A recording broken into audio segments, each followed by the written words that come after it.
Hey everybody, good afternoon. Pastor Steve here with another round of video updates. Want to begin by saying thank you to everyone who was a part of the live stream again yesterday. We had some technical difficulties, and so I apologize to those of you who are hoping to watch us on YouTube. The video is up there now if you want to go back and watch that, and our hope is that we'll iron out some of these kinks for the coming week. But I think we're going to move forward with doing our gatherings through Zoom. And part of the reason for that, even though it may not be quite as broadcast worthy as some other formats, but I think part of the reason for that is it just feels more like us, like Discovery, like we're together, we can talk to each other. We can sort of do that chat thing, question and answer. Hopefully, it's a little bit more interactive and less of a show and a production and more about community and people getting together. So be paying attention for the link to the next one that will be coming out this week. Now that leads to a second, sort of big announcement for us today, which is that we're continuing to do our best to be creative in a lot of different ways to keep people together during this time of social distancing. So let me just walk through a couple of things that you can expect to happen in the near future that we hope will continue to bring us together even though we are apart. So our hope is that you will receive a phone call from someone in Discovery during this coming week, and that would be a regular pattern for us. We get so much digital information and digital updates, and certainly we're a part of that as we're sending out these videos and emails and social media and all of that good stuff. But we also want that personal human contact, and I think one thing that we can be doing as a church is calling each other. So be expecting a phone call. If you do not want that, just send an email to info@discoverydavis.org that says don't call. Otherwise, we will try to get in touch with you over the phone this week. Something that would be really helpful too is having everyone's updated contact information. And so let me just walk through a way to do that. One of the best ways to stay connected to what's happening at Discovery during this season is through our app. You open the app up, you can see all kinds of things in there, including the live stream and other updates that we have.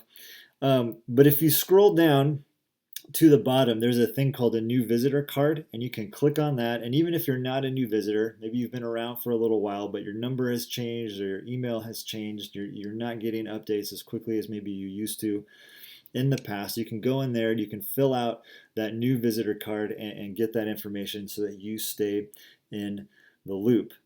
Now, one other thing that I just wanted to highlight about the app today is that within there, we're starting to put more resources on there for you. So you'll notice that there's now a Discovery Youth tab. So families with youth, you can go in there and see what's going on with them. We have a Discovery Kids tab. So you can go in and there's a bunch of stuff that Grace and Claire have been putting together for our kids. You can check that out over the course of the week. And then also for our groups, you'll click on that and you'll go in there and you'll see that there are these things called practice resources. And I just wanted to end our time today talking about that a little bit more, because in the midst of all of the craziness of the last several weeks, I don't want us to forget that we are a community that wants to practice the ways of Jesus. And we're starting to get into these rhythms over the course of this year. We don't want to lose that. So if you go in there, you'll see there's the Lent calendar. We're still in the season of Lent as we get ready for Easter. There's also a guide for practicing solitude, which is our current practice. We want to make sure that, again, even in the midst of chaos, we're grounded together in these practices, and to know that you're not just doing them on your own, but the rest of the community is involved in that is a beautiful thing.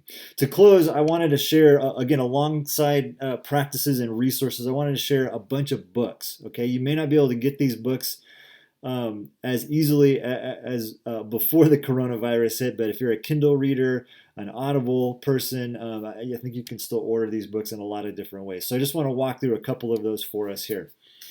This book, there's a couple of books by Henry Nouwen. This book's called The Way of the Heart, And then this other book by Henry Nouwen called Reaching Out. By the way, this is maybe one of my top 20 favorite all-time books. Henry Nouwen written a number of great things about what it means to follow Jesus and practicing the ways of Jesus. And his writing on solitude in particular is so good and so helpful in this practice.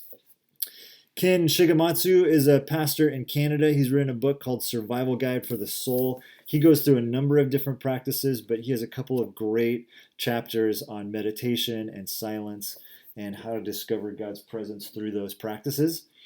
Maybe the foundational text for us in this practice of solitude is by Ruth Haley Barton, Invitation to Solitude and Silence. Her writing in general has been very foundational for this practices series, and her book, Sacred Rhythms, is a great resource for this conversation. And then finally, to wrap up our time here, a couple of books that I've recommended before. Maybe the all-time classic on spiritual disciplines and practices, Celebration of Discipline by Richard Foster. One of the most influential books of the last 50 years. And then his son, who had to kind of grow up in his shadow, has written this book called The Making of an Ordinary Saint.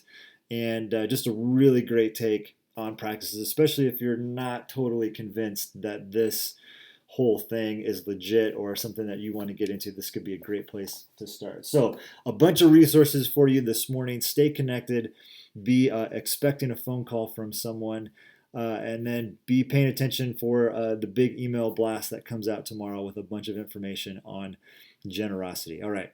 Grace and peace, everyone. Enjoy your Monday.